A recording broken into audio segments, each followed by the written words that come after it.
Well, hello there, I'm Christine and welcome to my channel. This morning when I woke up and put my computer on and flicked into YouTube, as you do, Martyn from Tarot in the Cities channel come up, and he was talking about a VR that he was doing to his mate Simon from Hermit's cave. Got it? And I've been watching Simon's channel on and off for years, because if I want to buy a deck, his channel is the go-to one to have a look to see what that deck's all about. He does an amazing job at that. He does that so well. That's his state of the art with it, in my opinion. But anyway, I've known Martyn through Instagram for quite a few years, and I thought, this intrigued me, and I thought I might do a video response. This is my first video response, I might add, so I'm going to bumble through it, and so let's get on with it. I've got the list that Martyn suggests. Cameras in like that, and I probably will do it in a slightly different order, because that way I get the good bits out, and then one of the decks I want to talk about, if you find that boring, or you can sort of and it's not your cup of tea, well then you can sort of move on, and that's okay too, because different decks talk to different people, and we work with different decks at different times in our life for, as Martyn says, different decks for different things. So what I'm going to start with is the very first deck I was given. I'm going to change I could hold some up for a bit, couldn't I? The first deck I was given was this deck, and I was like 15 years old or something, and I'm going, I don't want to read that. It doesn't have pictures. I want real tarot. So I went out and bought this deck. Now this isn't the actual one this isn't the actual one from back then, because I'm talking 1972, but I have managed to get another copy, because the other one got worn ragged. But back in those days, to buy a tarot deck where I lived, they were hidden under the counter in the bookshop, and the man gave it to me in a brown paper bag. I'll leave you to think about that. But that is my go-to deck. I can read these, and I love reading them, and I have a couple of different sizes, because I have a Percy size and I have this size. The cardstock in these days was immaculate. And then this is my go-to deck. I've recently, and I have many sizes in the Rider-Waite-Smith as well, for reasons for teaching, spell work, or whatever. Currently this is, I know, naughty, treat them like that. This is a working deck, and this is my latest one that I got from Making MPC. Great people. I saw these on Mr. Toad's brilliant channel. He's a lovely man, and I'll write it properly in the bottom of my thing on my channel. But I love the backs of these, because sometimes it's the backs of cards that really grab you too. So I'm working with those a lot at the moment. I often like to work with this deck, the classic Italian, and I like the French planets with that. I'm an astrologer, and when you look at the planetary correlations with the Rider-Waite-Smith, which is okay, it's very much a to do with the Golden Dawn and what Arthur Waite was wanting to achieve at that time, where these meanings are more to do with like Roman astrology, traditional astrology, and often that makes more sense to me at different times for a range of reasons, which I talk about on my channel sometimes. As for, when I'm reading in cafes, I often take this little sweetie out, and I've just recently put some readings up on my channel using this deck. This is the Hanson Roberts deck. If I'm going to a cafe to do readings and I don't really know the deck, or I get a feeling I don't know. I have this in my bag as well because you can sort of pull it out and it's interesting and it doesn't sort of offend a lot of people, because in Australia some people really still get ticked off with traditional tarot cards, where this one, they just think you're looking at postcards. And then finally, my new deck that I am playing with and love, I find it talks to me, is Kerry Ward's deck, the Good Karma Tarot. Now look at that. That is Jupiter in Pisces. How beautiful. And that's the abundance that's coming with us. It's going into a 9-year cycle once it links up with Neptune, of abundance coming our way, if not too much rain, hopefully, but sunshine. So that's a lovely deck too. Very beautiful, talks to me. It's one of those decks that if you sort of, I don't know, sometimes you just want something to be a little bit uplifting, and that sort of does the trick for me with that. I'm going to change channels now so you can sort of have a look at the deck I'm going to talk about next, because Martyn and Simon talked of inner work, and I want to sort of share the deck I use for that, and it will be the Dream cards. Not real good, is it? From Stephen Kaplan Williams, and they come out in 1991, and for me I find these are really good all-rounder, but I just thought they're not around anymore, so I thought I'd sort of share a couple of cards with you and see what you think, if it's your cup of tea or not, maybe. So I'll just change channels. There we go.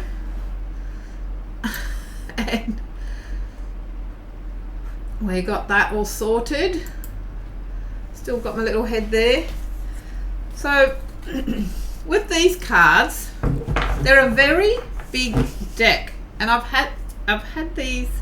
Where's that card number 1? I was just grabbed with the book.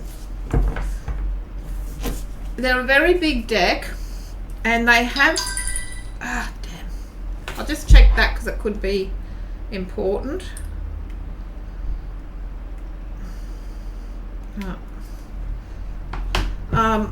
Dream cards comprise of 66 square cards, and 49 of them have a central image, and they're surrounded by 8 little images here, and the images are what most people dream of, that's been collected and researched of dream workers forever.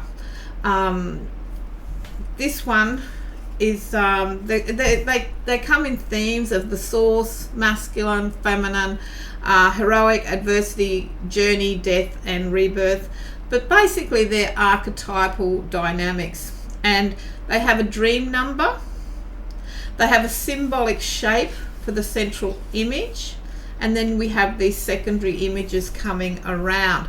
Now this first one is the 1 to 7. There'll be 1, 2, 3, 4, 5, 6, 7. I'll just move them there, and they all have the circle, and it's about source and centering and wholeness. It's a spiritual card. They are predominantly gold as their theme and about value, but it's not necessarily about the value that we put on outside things. It's about the value of yourself and the value you provide in the world, and realizing that you are of value. And they all come, every card has a corresponding wisdom card, which saves you messing around with the book, which is quite good, and that will tell you that this card here is about centering, balancing and intersection. It gives you a blurb about it, and it tells you what this bit here, they call it your task because it's the language of the 90s, but it's really about this is the possible meaning with it, and then that goes through all the secondary images. Now for me, when I work with this deck, because I've got a background in nursing and therapy as well as being a reader, I let the client look through the cards. Well, they tell me the dream, and then I let them look through the card, and often they go, yeah, that's the one, that's what was in my dream, and a bit of that or whatever. And I ultimately, for me, whilst you have this meaning that you can sort of blurb out, the book meaning, I believe it's respectful, that it's about what the client, or even when I'm working with myself, doing shadow work, dream work, inner work, it's about what you think, because it's all based on Fritz Perls's work anyway, most of it, and it's about what it means to you. You be that in the card. What's it feel like to be that in the card? What do you think they're trying to say? And that's a very personal thing. So whilst these are a guide, it's not set in stone, but these cards all come lovely, strong images, a lot of images. You can sort of go into them like a dream work. You can do meditation into them. Some of the images are quite powerful. This is like the beginning, and it's all sort of a little bit nicey, but some of the images are very challenging. And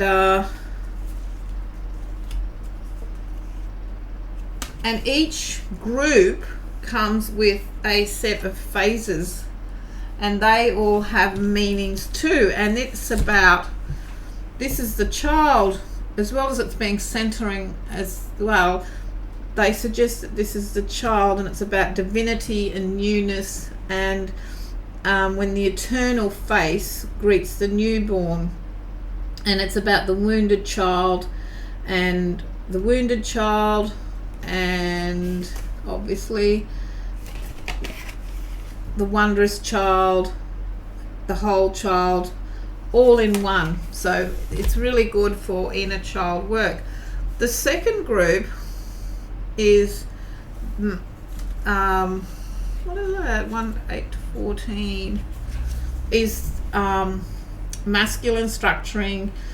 Its shape is the arrow, as you can see here. Sorry about that. And these cards are generally about getting yourself organized. So if sometimes, it's amazing the amount of times myself or others have dreamed military dreams, or wearing military uniforms and things like that, and generally that is about getting your stuff together, getting yourself organized, and to find that sense of balance, because it's at the end of the day, that is what we all want. But some of these images are quite powerful, and some of them are quite confronting, very different to a lot of the cards of today. But I just sort of, they come up nice, and they have a group of phases as well, and all around these are another set of images as well, with the different archetypes with that. And this is about being the dictator, and coming to terms with yourself, about being dominating and powerful, and dealing with powerful people, and dealing with powerful forces, and also having your own inner strength, and also arrogance with that as well. So it covers a lot of deep things. The next lot is the feminine, and that has this wonderful opening shape, mandalora. It is green for fertility, and it's about nurturing. We're asked to nurture and let go, merge and flow. And as you can see, the images, some are very beautiful, some are quite interesting, and it certainly opens up for a lot of conversation in a session, because people can relate to them. Sometimes myself, I meditate with them, and they too have a group of faces that is about your soulmate, and being strong and finding that it's because the yin and the yang, because as the shape was before, it's very yin. And then we have a next group here, and that is all about resistance to overcome adversity. And no, it's red, isn't it? Adversity is black. Let me think. I have to do some thinking with this one. This is about hero, and it's like a diamond or four-pointed star, and it's about achievement and actualization and being able to put passion into what your struggles are, to overcome them and what you have to work through. And they are once again very powerful imagery. This one here, I'm refreshing on this because I haven't looked at these for a couple of weeks, and I was cleaning out and I sort of found them as I was amongst this other stuff today, and it reminded me of the Australian bushfires and the rain that we're experiencing at the moment and what people are going through with that. But it's also can be about other things that we all have to deal with. Some people it could be alcoholism, some people it can be about being able to be able to have a drink socially but not to be overdoing it, and competitiveness. And so there's a lot of wonderful, powerful images there with the red, and it's about, as I said, committing your passion to what you want to achieve, what you want to overcome, and the work that you've got to go through to do it. And that's, these cards are old. When cards become old, they can get a bit furry. But this deck, I have to say, is in the deck of not going anywhere. I watched Simon's video, and he talked about how every time he's given away a deck or sold a deck, whatever, he's just ended up buying it back. And I get that. I did that with the cartouche, the Way of the Cartouche. I had that in the 90s, and I think I paid about $30, which is a lot of money for it.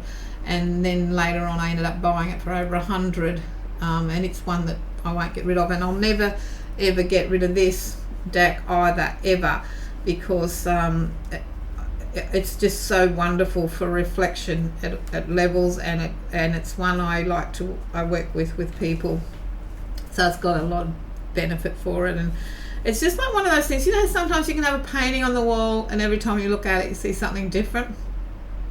This deck for me is like that.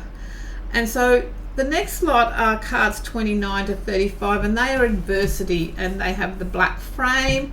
They're about destruction and loss, and the central image is the cloak, which early cloaks, before they fashioned them into a shape, were probably just a bit of cloth that you tied around your neck. When I look at the medieval cards of those times. And a cloak can also be hidden, that we don't see, and it can also be something that's quite smothering. So these ones can be a little bit dark because of opposition, but life can be dark. Life can be a lot of pain and struggle. And as Martyn said on another video, bad things happen to good people, and that's the reality of life. And so there's some challenging images, but we dream this stuff. And this is my go-to for dreams. I do a lot of dream work. I write down my dreams. And then the final, this one here is the Seeker's Path, and they are purple, and it's about change and transitions and transformation. And it has the triangle, so it's about having this steady base to allow you to move through your daily practice and have that be that groundingness that you need. And there's some wonderful images with that.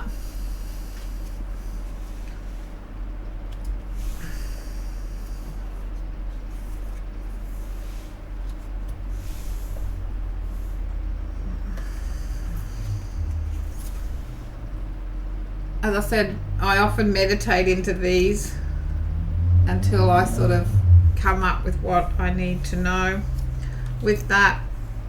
And that's about to let go as much as we can, and to have that, and also to allow ourselves to have that space in when to have transformation. And that you need to have, like, there's this sense of space.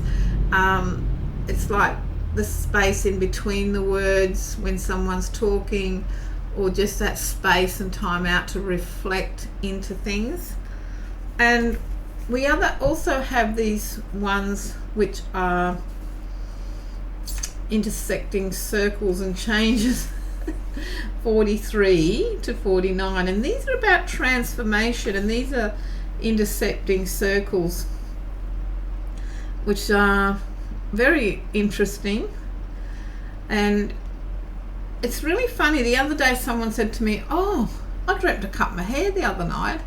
And I went, "Oh yeah." And I said to her, because I sort of remembered this, and I sort of said, "Oh, you must be sort of wanting something new, just something new and different perhaps."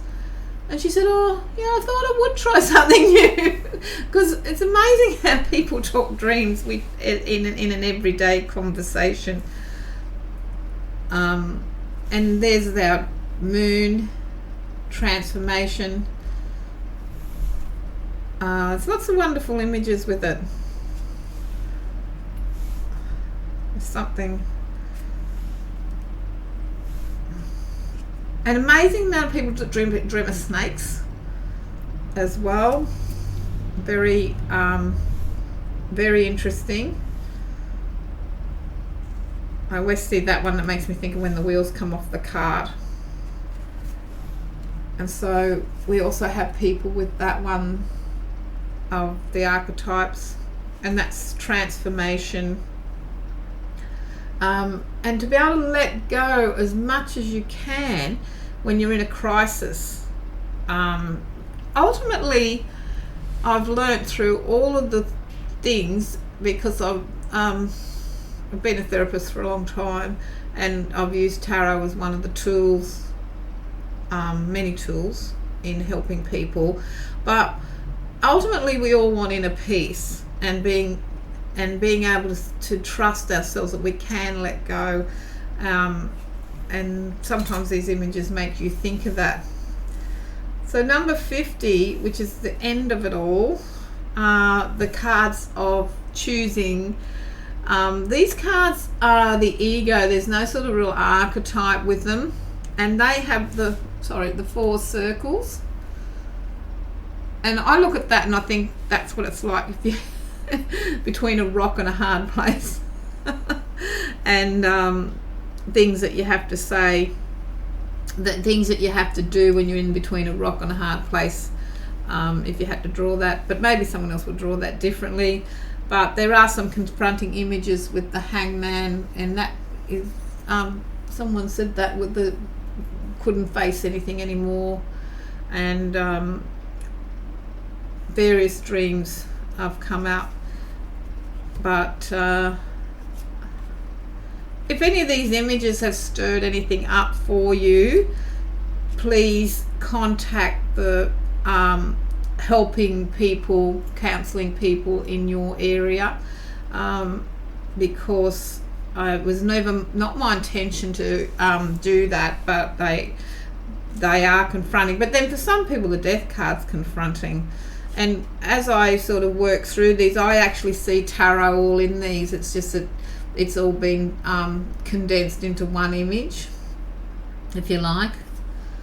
Because at the end of the day, it's all about dealing with change and having the resources to know that we can work through change and handle change and be part of the change and rather than being the victim of change. And that is the final card with those. So I don't know if those cards talk to you. I would love to hear your opinion on them. I thank Simon from Hermit's Cave for starting this challenge. And I thank Martyn for doing a video response and that it come through, and I thought, well, this is a sign. So thank you for watching. Your energy is important, and I look forward to seeing your comments and what you think. Bye for now.